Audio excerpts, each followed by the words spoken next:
सवाल नंबर 5 की बड़े सवाल नंबर 5 देखो, कह रहा a kite is flying at a height of 60 metre above the ground, the string attached to the kite is temporarily tied to the point on the ground, the insulation of the string with the ground is 60 degree, find the length of string assuming that there is no slack in the string। सवाल number 5 क्या कह रहा है बेटा, कह रहे कि a kite flying at a height of 60 metre above the ground, एक पतंग है तो ग्राउंड से ऊपर 60 मीटर ऊपर उड़ रहा है, ठीक है, मतलब ग्राउंड से ऊपर है ना। अब बताना यार कोई दिक्कत हो वहाँ से तुमने, हाँ नहीं एक बैच में नहीं कराया था मैंने, शायद एक बैच है ना, ये मेरे पास कोई नहीं है ना।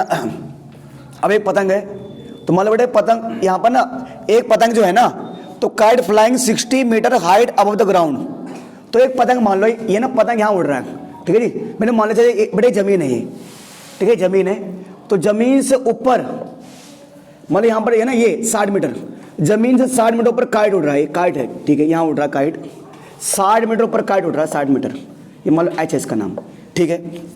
अब प्यारे बच्चों आगे देखोगे कि the string attach to the kite is temporarily tied to a point on the ground, अगर पतंग यहां उड़ रहा है तो इस पतंग को बांधा गया, मतलब पतंग यहाँ है और जब पतंग उड़ रहा है तो उस पर रस्सी होगी, तो उस रस्सी को ग्राउंड पर किसी एक पॉइंट पर बांधा गया, तो मतलब उसको यहां बांधा हो, यहां बांधो कहीं मान लो, तो मतलब उस रस्सी को यहां बांधा मान लो इस पॉइंट पे, एकदम टाइट बांधा हुआ, टाइट मतलब एकदम है ना, ऐसे ऐसे मुड़ा नहीं है, टाइट बांधा हुआ है, मतलब यहाँ बांधा हुआ है, इसको बी पार्ट में बांधा हुआ है, ठीक है भाई है ना, ये बांधा हुआ है। The angle of elevation from, अच्छा सॉरी है ना, ये the insulation of the string with the ground 60 degree, जो स्ट्रिंग है ये धागा है इसका ग्राउंड के साथ जो ढलान है यानी जो एंगल बना रहा है वो 60 डिग्री का बना रहा है, ठीक है।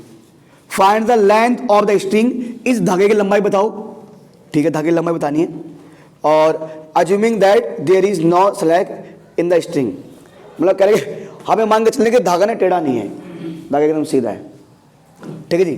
तो प्यारे बच्चों ऐसे मान लो कि लेट है ना के बी द, लेट के बी द, के है ना, के be the position of ground, position of kite from the ground, है ना।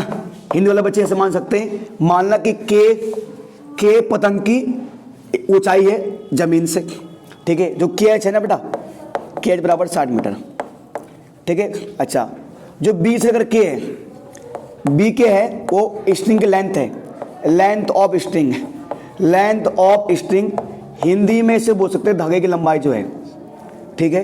ये जो एंगल बन रहा है ये एंगल के बी एच, एंगल के बी एच वो कितना डिग्री बन रहा है, 60 डिग्री बन रहा है, ठीक है। अच्छा प्यारे बच्चों अब वो कह रहा है कि क्या करो, इस धागे की लंबाई बताओ, ठीक है। तो प्यारे बच्चों ऐसे करेंगे है ना, इन ट्राइंगल वही के बी एच, अगर मैं ट्राइंगल के बी एच की बात करूं, के बी एच, अब यहां पर कौन सा रेशो लगाइए, sine tan cosec sec cot. तो प्यारे बच्चों मैंने कहा हमें जो साइड दी होती है और जो निकालनी है उन्हें देखो, ये मुझे दी हुई है, ये निकालनी है, यानी मुझे हाइपोटेनस निकालनी है और परपेंडिकुलर दे रखी है, तो पी और एच का रिलेशन किस में होता है, साइन, तो साइन थीटा बराबर पी बाई एच, ठीक है जी। और साइन कितना डिग्री है बेटा, साइन 60 डिग्री है, परपेंडिकुलर कौन है, के एच, और बे हाइपोटेनस कौन है, के बी, है ना। साइन 60 की वैल्यू क्या होती है, बड़े यहाँ दिख रहा आपको पीछे इधर, हाँ भाई देख लेना, वही पूछ रहा आपको, हाँ ये दिख रहा आपको, ठीक है जी, हाँ ठीक है, वही पूछ रहा था मैं आपको मैं, हाँ। तो साइन 30 की वैल्यू क्या होती है, √3/2, ठीक है जी। और जो के एच है, के एच क्या है 60 मीटर, और बी के क्या है, कुछ नहीं है ना। अब एक काम करो, क्रॉस मल्टीप्लाई कर दो, √3 को करो इससे मल्टीप्लाई, √3 BK, 60 into 2 120 मीटर, 120 लिख रहा था, आप 180 बोल रहे थे ये बच्चा शुभम। मैं 120 बोला था। मल्टीप्लाई में क्या आ जाएगा, डिवाइड में, है ना, ये आ जाएगा। आप इसे करोगे रेशनलाइज, है ना, तो रेशनलाइज करोगे तो 120 अपॉन √3 और √3 को ऊपर मल्टीप्लाई करो, नीचे भी 120 √3 तो 120 √3, √3 को √3 से मल्टीप्लाई करो, कितना आएगा 3, और 3 का डिवाइड कितनी बार जाएगा 40, ठीक है, 40 √3, तो बी के आ जाएगा 40 √3, 40 √3 आ गया बी के, ठीक है। अब प्यारे बच्चों ये आ गया। अब लास्ट में आप लिख देना कि hence the length of this क्या आ गया 40 √3, तो लास्ट में इसको हैंस के साथ लिख देना। हैंस के साथ लिखोगे तो मार्क्स मिलेंगे। क्या नाम बेटा आपका, हर्ष जी, बताइए क्या दिक्कत है? नहीं भाई, भाई किसी को दिक्कत कोई? अच्छा, तो आगे बढ़ रहा हूँ, अगला क्वेश्चन। बेटे किसी को 6 में डाउट है? 6 क्वेश्चन देखिए, 6 देखिए, आप तो इधर आ सकते अगर दिक्कत आ रही है तो, है ना। 6 1.5 tall boy is standing at the some distance from the 30 metre tall building. पर इन तरह के सवालों को करने का एक तरीका है, सवालों को आराम से पढ़िए, उसकी मीनिंग समझिए, आराम से पढ़िए, मीनिंग समझिए। पर बच्चा क्या करता है, नहीं भाई तू तो आएगा नहीं, मुझे तू नहीं आ सकता, मुझे मैं तो समझ नहीं सकता, मैं तो ये नहीं समझ सकता भाई, तुझे भैया बताएंगे। नहीं तू वो सवाल बोलता भाई आजा मैं समझ जाऊंगा, तू मुझे समझ जाएगा, समझ मुझे समझ, नहीं भाई तू नहीं आएगा, छोड़ना। तो भैया के पास ये हार्ड है भाई, वो टोल बोला, टोल तो दो एंगल दोगे, तो पहले उसको समझो यार। देखो एक बार देखो, 2 बार देखो, कह रहा है कि 1.5 मीटर टॉल बॉय, अच्छा एक बच्चा है, उसकी हाइट दी हुई, स्टैंडिंग मतलब खड़ा है, some distance from 30 metre tall building, यानी कि एक बच्चा है तो वो 30 मीटर लंबी बिल्डिंग से कुछ दूरी पर खड़ा है। जैसे मान के चलो सामने अगर बिल्डिंग है और मैं वो बच्चा हूं, तो मैं बच्चे की हाइट 1.5 मीटर है, तो मैं उससे लगभग 30 मीटर दूरी पे खड़ा हूं। 30 मीटर की दूरी से कुछ दूरी पे खड़ा है, ये बिल्डिंग की दूरी है 30 मीटर और कुछ डिस्टेंस पे खड़ा है। हाँ, अगर आप सही बोलते तो भी मैं मानता, है ना। शांत रहिए आप। जो बिल्डिंग की हाइट है, जो बिल्डिंग करे वो बिल्डिंग जो है, एक बिल्डिंग है उसकी हाइट, मान लो ए बी नाम की बिल्डिंग है, उसकी हाइट 30 मीटर दी गई है, ठीक है। अब एक बच्चा है वो बिल्डिंग से कुछ दूरी पे खड़ा है, बच्चा बिल्डिंग से कितना दूर खड़ा है ये नहीं पता, पर हाँ मान लो बच्चा यहाँ पर खड़ा है, ए पर ए बच्चा खड़ा है, ठीक है। और जो बच्चे की हाइट है, जो बच्चे की हाइट है ना, वो 1.5 मीटर दी हुई है, ठीक है। तो मान लो बच्चे सी, बेटे सी है, ठीक है, ये तो बिल्डिंग है, यहाँ पर बिल्डिंग से कुछ दूरी पर बच्चा खड़ा है, ठीक है सर। चलिए आगे बढ़ते हैं, है ना। आगे बोल रहा है है ना, ठीक है सर, ये हो गया। अब अगर आगे देखें, the angle of elevation from the his eye to the top of building, मतलब बच्चा ये होगा तो उसके आंख ऐसे यहाँ पर होगे ना, अब यहाँ तो होगे नहीं पर हम मान के इतना ना, अब यहाँ पर बोलना सर आंख तो यहाँ पर है, हाइट इधर होगी, तो उतना नहीं करना, है ना, मोटा मोटा ही मांग के चलो कि उस आंख यहाँ पर है तो बच्चों के जो कह बच्चे की आंख से बिल्डिंग के टॉप तक एक एंगल बनता है, और बनता तो है, पर ये कह रहा है कि टॉप द एंगल ना, angle of elevation from the eye to the top of building increase from 30 degree to 60 degree as he walks toward the building. मतलब जैसे जैसे बच्चा बिल्डिंग की तरफ बढ़ रहा है, तो जो एंगल उसके आंख से उसके टॉप तक, जो एंगल पहले 30 डिग्री का था, अब वो कितने डिग्री का हो गया 60। मतलब वो कह रहा है कि पहले वो, मतलब बोलने का मतलब इनका ये है कि पहले 30 डिग्री का एंगल था यहां से यहां तक, ठीक है भाई, है ना। अब बच्चा आगे चला, वॉक्स टुवर्ड बिल्डिंग, बिल्डिंग की ओर। बच्चा पीछे भी आ सकता है, वो क्लियर कह रहा बच्चा आगे चला, इधर कह रहा बच्चा बिल्डिंग की तरफ चला। मतलब पहले बच्चा ए पे था, मतलब बच्चा आगे डी पे आ गया, अब आ गया डी पर, है ना। तो बच्चे की हाइट उतनी होगी भाई। हाँ जी, पी मान लो बेटा, ठीक है। ये हाँ, ये मान लो बच्चा यहाँ पर आ गया, तो बच्चा पहले पी पे था, तब उसके आंख से एंगल बना था 30 डिग्री का। बच्चा अब आगे चला 2-4 कदम डी पे, अब उसकी आंख से एंगल बन रहा 60 डिग्री का। तो प्यारे बच्चों, थोड़ा सवाल को सोल्व करने के लिए करना पड़ेगा, इनको जोड़ दो, है ना, ठीक है। इनको जोड़ दिया। अब मान लो कुछ भी नाम रख दो आप, इसका नाम एम रख दो, इसका नाम एन रख दो, ठीक है। अब ना ये जो पूरा ये एंगल है 30 डिग्री का है, A C N 30 degree, A M N 60 degree, है ना। अब वो कह रहा है ये बताओ कि बच्चा कितना कदम चला। आप देखिए, find the distance he walked toward the building, कि बच्चा बिल्डिंग की ओर कितना कदम चला। तो बच्चा पहले कहाँ था, पी पे, अब कहाँ पाया, डी पे। मतलब हमें पीडी की लंबाई बतानी है कि पीडी लंबाई क्या है।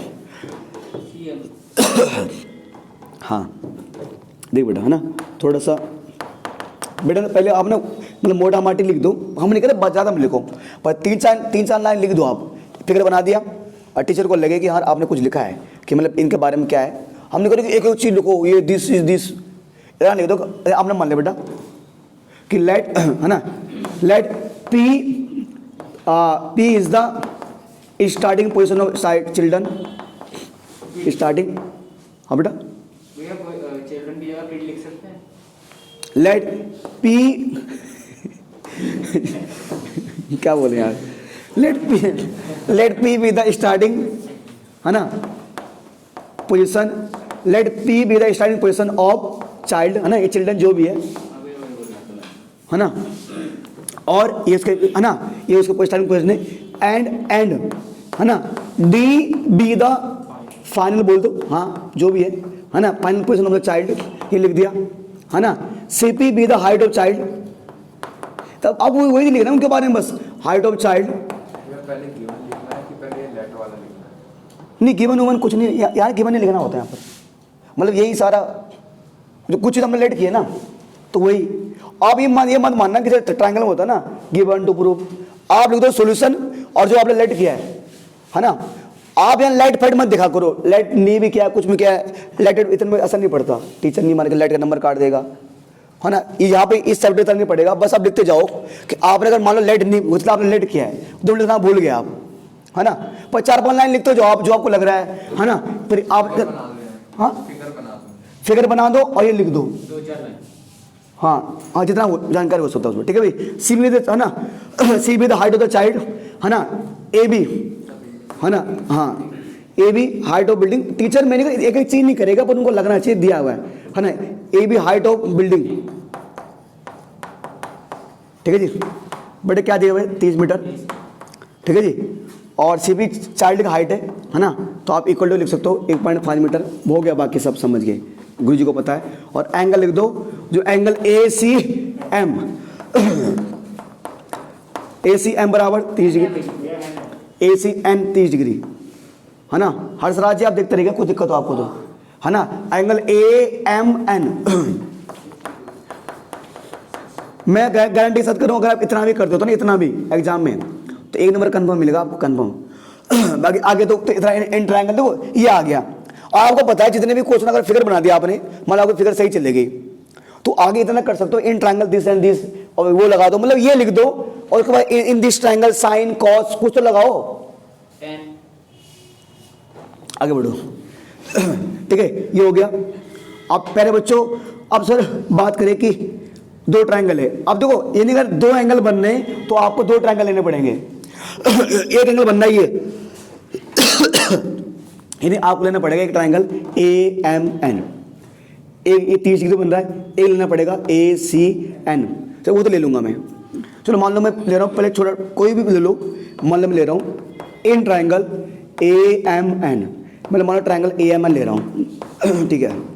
अब समस्या ये है ना कि इसमें साइन लगाए, टेन लगाए, कॉस लगाई, तीन ही सोचा करो, बाकी तो तीनों उल्टे हैं, है ना। मेन साइन कोस टेन है। अब देखो यार, पहले ये देखो कि प्यारे बच्चों, उसने मुझे कहा कि पीडी निकालो। क्या निकालो? पीडी। तो कहीं ना कहीं पीडी निकालो ना, तो पीडी ना बेस है, पीडी है बेस है तो बेस, भले इस ट्रायंगल का बेस नहीं है पर है तो नीचे आ रहा है, क्योंकि मुझे जो मैं जो भी रेशियो लूंगा, मतलब अगर मैं ट्रायंगल ए एम एन की बात करता हूं तो उसमें मैं साइन यूज करूं, कोस करूं, टेन करूं, मुझे पता है कि परपेंडिकुलर तो दिया है, ये तो यूज होना है, इन्हें परपेंडिकुलर तो आना ही चाहिए। अब उसमें मैं बेस यूज करूं या हाइपोटेन्यूज करूं? देखो यहाँ हाइपोटेन्यूज का कुछ काम है ही नहीं, यहाँ पर हाइपोटेन्यूज का कोई भी काम नहीं है। क्यों नहीं है? क्यों सर? मुझे निकालनी, हाँ नीचे साइड निकालनी है, यानी बेस यूज होगा, तो यानी परपेंडिकुलर और बेस आना चाहिए। तो परपेंडिकुलर और बेस किस में आते हैं? टेन में, है ना। हाँ मतलब कॉर्ड पे भी आते हैं, टेन में भी आते हैं। In triangle A M N, है ना, टेन थीटा, टेन थीटा बराबर क्या होता है परपेंडिकुलर में? बेस। परपेंडिकुलर क्या है यहाँ पर? ए एन, तो ए एन कितना है? 30। ओ सॉरी, माफ पे चाहता हूँ, हाँ 100 ही बोला, ए एन 30 नहीं है, इधर आगे खोल दिया हमारी। देखो बेटा प्यारे बच्चों, अगर मैं पूरे की बात करूँ ना, ये पूरा कितना है?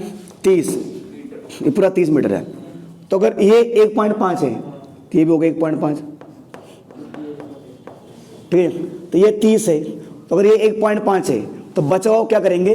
पूरे 30 में क्या करेंगे? 1.5 माइनस, तो 30 में घटाओगे क्या आएगा? 28.5 ये बेटा, तो यानी कि ये आया 28.5 अपॉन में एम एन, अपॉन में एम एन, ठीक है। टेन थीटा, टेन 60 डिग्री, जो एम एन है, एम एन 28.5, ठीक है जी। जो एम है ना, सॉरी ए एन 28.5 है, एम एन कितना बेटा पता है हमें? बेटा कितना है? निकालना है, सॉरी निकालना है, हाँ बेटा। टेन 60 की वैल्यू क्या होती है? √3 बराबर 28.5 अपॉन में एम एन, ठीक है। यहाँ कर रहा हूँ मैं, एक काम कर रहा हूँ बेटा मैं कि ये ना देखो, आपको पता है लास्ट में डिवाइड में आना है, तो इसे भेज दो यहाँ मल्टीप्लाई में और ये आ जाएगा डिवाइड में, तो एम एन बराबर क्या आ जाएगा? 28.5 अपॉन में √3, ये आ गया एम एन, ये आ गया एम एन, ठीक है। अब बेटे देखो प्यारे बच्चों, अब ये एम एन आ गया, ठीक है। अब ना क्योंकि मुझे ट्रायंगल में ये 30 डिग्री दे रखा है, यानी मुझे बड़ा ट्रायंगल लेना पड़ेगा, तो मैं लिख रहा हूँ यहाँ पर एन ट्रायंगल। मैं हाँ सही करो रेसलाइज, पर एक्चुअली ना एम एन मेरा फाइनल आंसर नहीं है, तो इसको मैं बाद में सोल्व कर सकता हूँ, ठीक है जी। तो एक काम करो, इन ट्रायंगल ए सी एन, ठीक है, in triangle A C N, तो ट्रायंगल ए सी एन की बात करो तो मैंने कहा 10 लगाओ आप, ठीक है जी। टेन थीटा बराबर परपेंडिकुलर अपॉन बेस, ठीक है जी। टेन कितना डिग्री? 30 डिग्री। परपेंडिकुलर पूरा ए एन है, 28.5 है, और बेस आपका पूरा सी एन है, पूरा सी एन है, ठीक है। पूरा मैंने बेस सी एन लिख दिया, ठीक है जी। या आप चाहो तो इसको तोड़ कर भी लिख सकते हो, है ना। बेस पूरा बेस सी एन है ना, तो कोई चलो बाद में तोड़ कर लिख दो, करना है तोड़ कर लिख दो, या कोई नहीं, चलो आपको चलो मान लो ना सी एन है, चलो आता हूँ इस पर। टेन 30 की वैल्यू क्या होती है? 1/√3, 28.5। अब देखो आप चाहो ना, आप चाहो तो सी एन को सी एन लिख दो। अब मुझे पता ना जो सी एन है ना वो 2 पार्ट से मिलकर बन रहा है, तो फिलहाल मैं सी एन को सी एन लिख रहा हूँ, अभी आता हूँ उस पर मैं। सी एन को 1 से मल्टीप्लाई करोगे सी एन आ जाएगा, है ना, और इसे क्रॉस मल्टीप्लाई कर दो बेटा, है ना।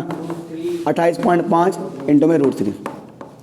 प्यारे बच्चों अब देखो सी एन है ना, सी एन 2 चीज़ से मिलकर बन रहा है, एक सी एम और एम एन, तो मैं यहाँ लिख रहा हूँ C M plus M N. 28.5 √3, अच्छा सी एम, बेटा सी एम नहीं पता, मुझे निकालना ही है, मतलब एम एन, एम ने भी निकाला था 28.5 अपॉन में √3 बराबर 28.5 √3, है ना। अच्छा प्यारे बच्चे काम करो, ये प्लस वहाँ से क्या हो जाएगा माइनस 28.5 √3 माइनस 28.5 √3, जिसके नीचे कुछ नहीं होता 1, यहाँ भी अच्छा इसके नीचे √3 है। वे ऊपर नहीं है, वो नहीं वहाँ पे, वो रूटीन। अच्छा हाँ ये वहाँ गया था ना, ऊपर से हटा दो फिर। हाँ ठीक है, ये इसको वहाँ भेजो ना, √3 हो जाएगा। अब देखो बेटा, देखिए अब मैं एक झटके में कर रहा हूँ, इसको यहाँ √3 को 1 से मल्टीप्लाई करो, √3 आएगा, ठीक है। अब 28.5 को जो 28.5 को ना जब इससे करोगे, जो ये 28.5 रहेगा, तो जब √3 को √3 से करो कितना आएगा 3, तो है ना, √3 को √3 करो 3 आएगा ना, तो फिर 28.5 × 3 बेटा कितना बन जाएगा, 5 से 15 और 8 से 24 से 25, क्या कितना बनेगा 85.5 माइनस 28.5 रहेगा, ठीक है। ये क्या किया, इन दोनों को मल्टीप्लाई किया, तो यहाँ पर जब √3 से मल्टीप्लाई हुआ 3 आया, फिर 28.5 को 3 से किया, ये आया।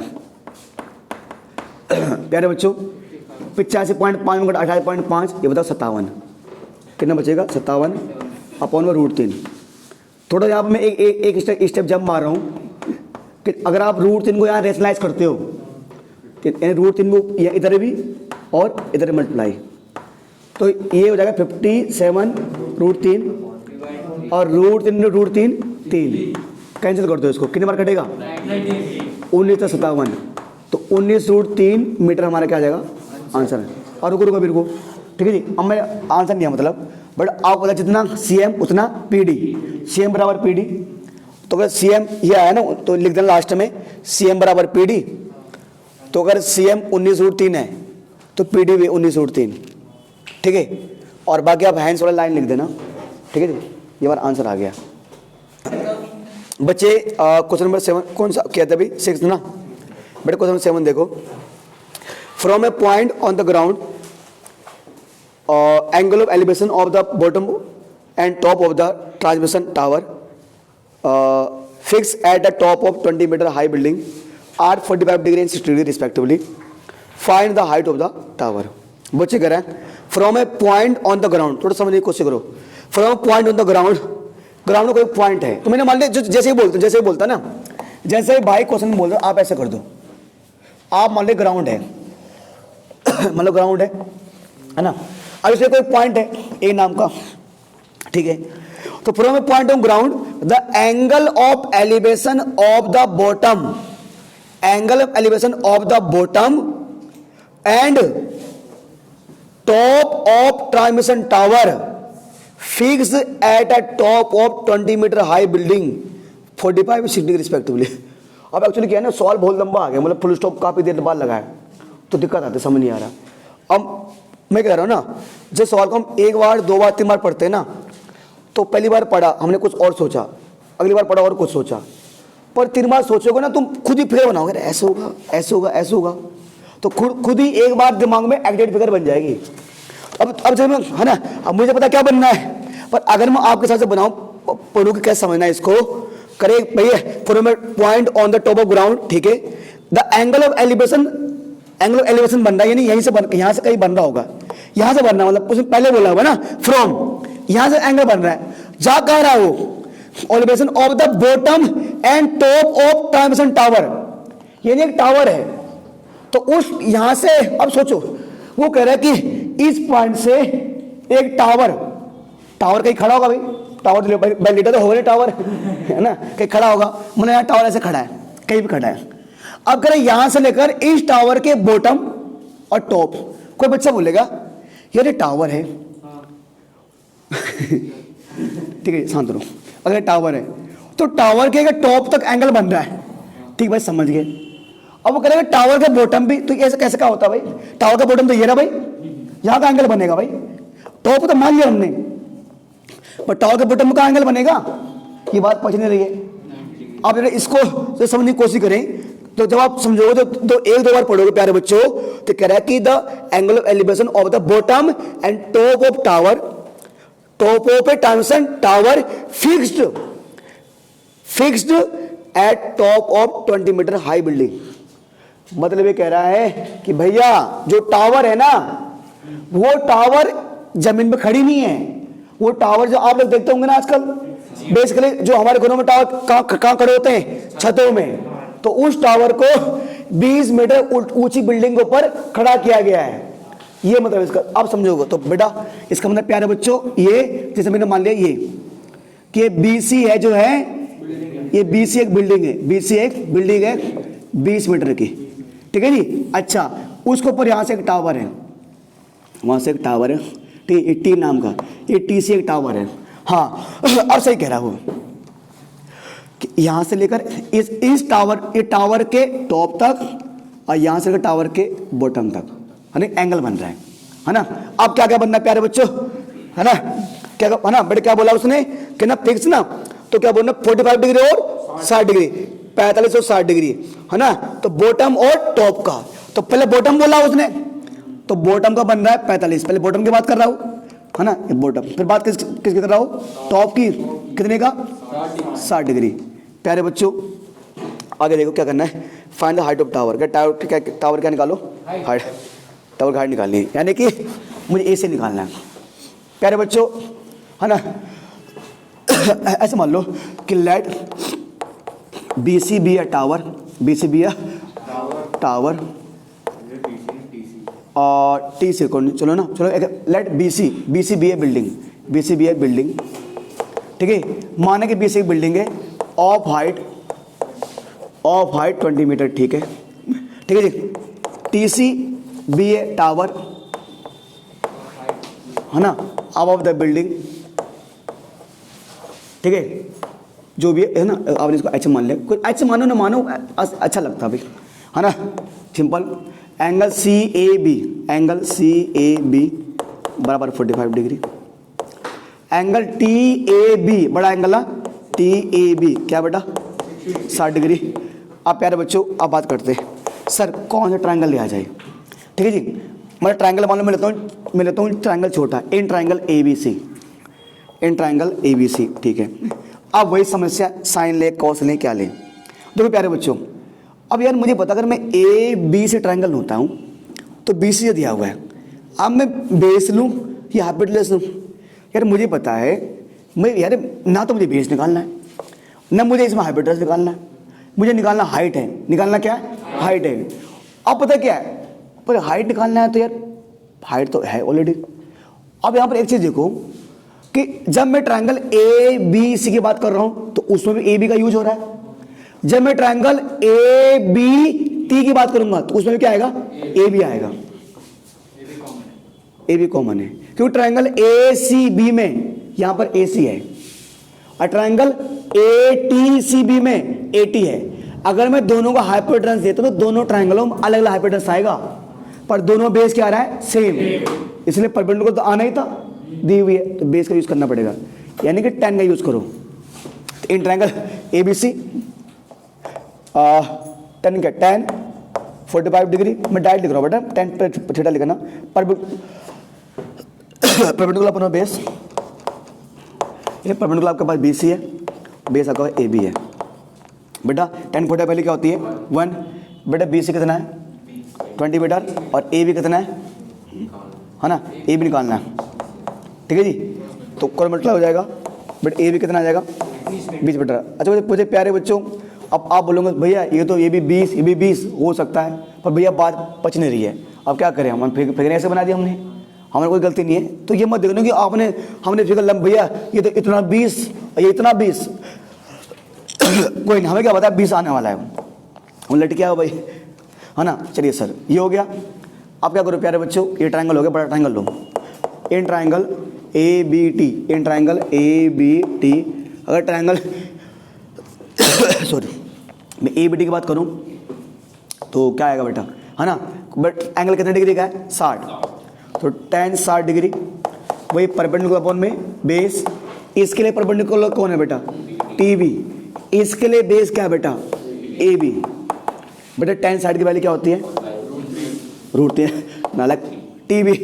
अब TB ना यार TB लिख दो आप, अब TB बनना है दो चीज़ें मिलकर, है ना, TC और BC, यानी H + 20 मीटर, H + 20। जो ए बी है, ए बी तो ना कोई नहीं, ए बी ऐसे लिख दो, क्रॉस मल्टीप्लाई कर दो, √3 इंटू ए बी बराबर h प्लस 20। अब प्यारे बच्चों मैं दिख रहा हूँ, अब इसको ना आप फर्स्ट मान सकते हो ऐसे इक्वेशन, इसको आप सेकंड मान सकते हो, ठीक है। मैं देख रहा हूँ यहाँ पे ए बी आ रहा है और यहाँ पे ए बी, तो ए बी की जगह रख दो 20, है ना। तो put the value of A be in second equation, ठीक है, यहाँ रख दिया मैंने।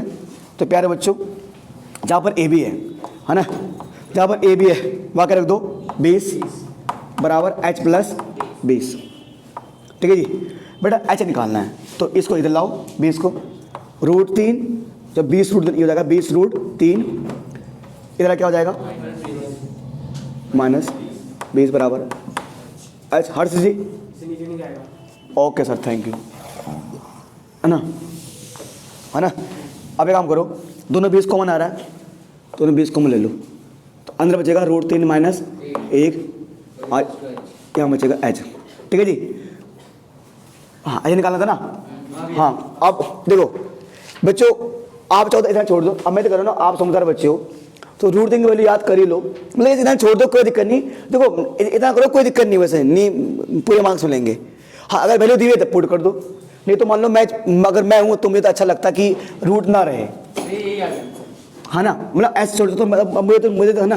बट इसके लिए क्या होती है 1 पॉइंट, क्यों नहीं ये समझ नहीं आता, ये कभी कभी बोलते √3, मतलब कभी कभी केस सॉल्व बोलेंगे √3 की वैल्यू डालो, कभी कुछ बोलेंगे नहीं, है ना।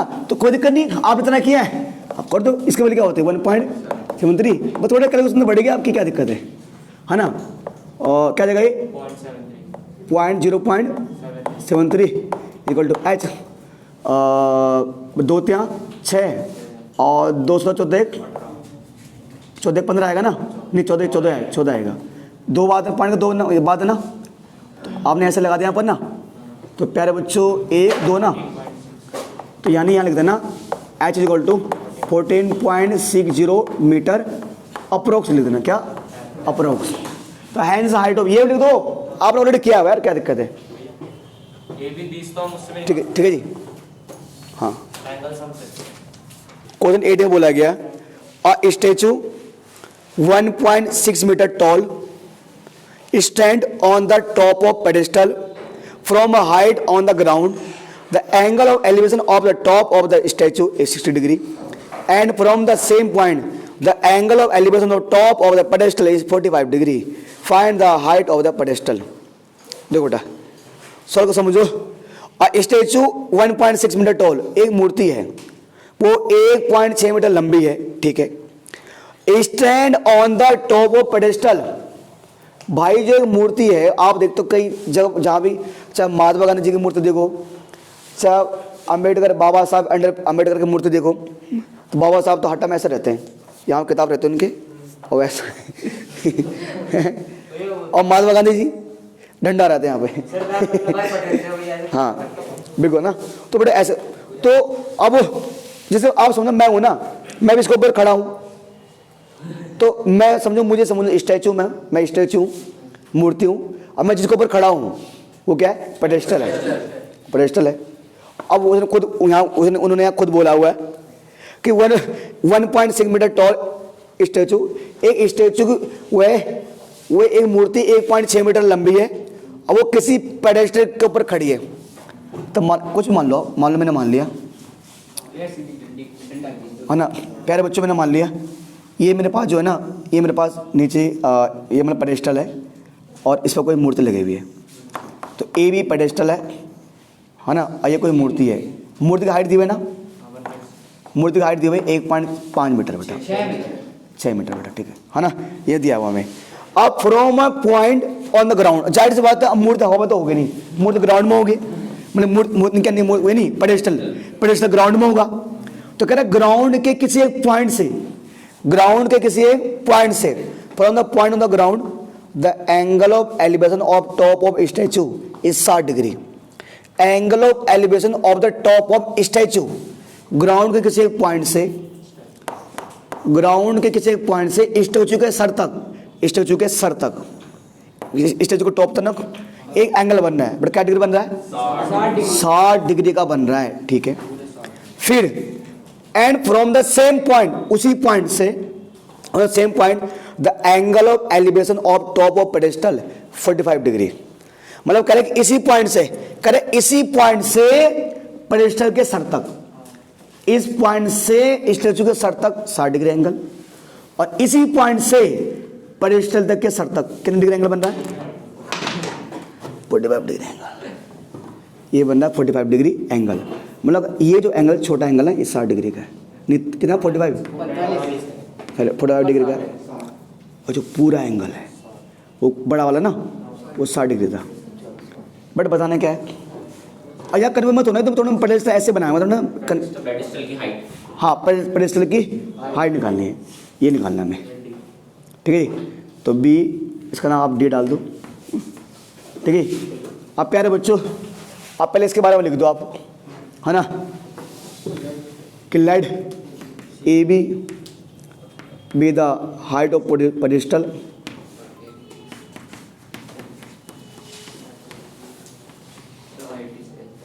ठीक है जी। आप, है ना, ए सी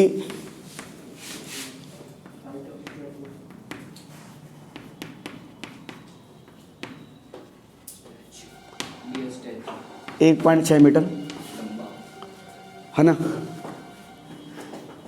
जो एंगल बी डी ए कितनी डिग्री है? 45 डिग्री। जो एंगल बी डी सी कितनी डिग्री है? 60 डिग्री,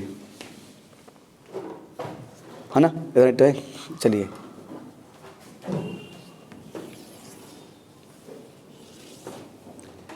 चलिए सर, है ना। प्यारे बच्चे ये हो गया। अब सर, अब दो कोई सा ट्रायंगल लेना पड़ेगा। मैंने हाँ लो बेटा सर, चलो मैं पहले मान लो छोटा ट्रायंगल ले रहा हूँ मैं, ठीक है। तो in triangle A B D, जब ट्रायंगल ए बी डी लोगे तो सर मुझे पता, मुझे हाइट तो निकालना है, और यहाँ पर ना हाइपोटेनस का कुछ काम नहीं है, क्योंकि ट्रायंगल ए बी डी में भी बी डी आएगा, ट्रायंगल सी बी डी में भी बी डी आएगा। तो in triangle A B D, अगर ट्रायंगल ए बी डी बात करूँ मैं, है ना, तो मैं लूँगा tan थीटा ना, तो tan 60 डिग्री, मैं डायरेक्ट ले रहा हूँ फटाफट। tan 60 बराबर परपेंडिकुलर अपॉन में बेस, तो परपेंडिकुलर ए बी है, और सर 45 आएगा। परपेंडिकुलर अपॉन में बेस, परपेंडिकुलर कौन है? एच, और बेस है बी डी। tan 45 की value 1, H upon B D, तो बी डी को 1 मल्टीप्लाई करो, है ना, तो बी डी बराबर एच। Equation first. प्यारे बच्चों, ट्रायंगल सी बी डी लोगे, in triangle C B D tan 60 degree, tan 60 degree, but क्या होता है? परपेंडिकुलर अपॉन में बेस, है ना। परपेंडिकुलर क्या है यहाँ पर? पूरा सी बी है, और सी बी है ना, और बेस क्या है? B D. tan 46 की वैल्यू क्या आएगी? √3। जो बी सी है, बी दो चीज मिलकर बन रही है, ए सी और ए बी। बी सी बन रही है दो चीज से मिलकर, ए सी और ए बी। ये दिया है 1.6 और बी डी है एच, है ना। अच्छा 1.6 प्लस एच ना, ठीक है।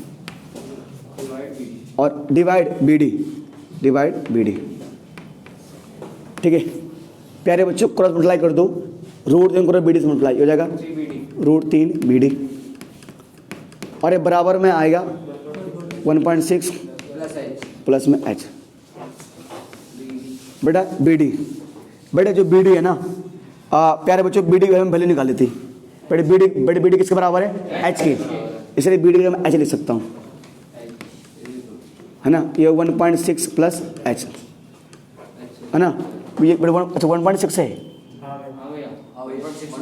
अच्छा एक काम करो, एच चलो इधर ले लो, √3 एच, ये माइनस का इधर एच आ जाएगा 1.6। प्यारे बच्चों, दोनों में एच कॉमन लो, √3 माइनस 1 बराबर 1.6। ये मल्टीप्लाई में क्या आ जाएगा उधर आकर? डिवाइड में 1.6 अपॉन में √3 माइनस 1। अब प्यारे बच्चों, मैं यहीं पर रेशलाइज कर रहा हूँ मैं, ठीक है।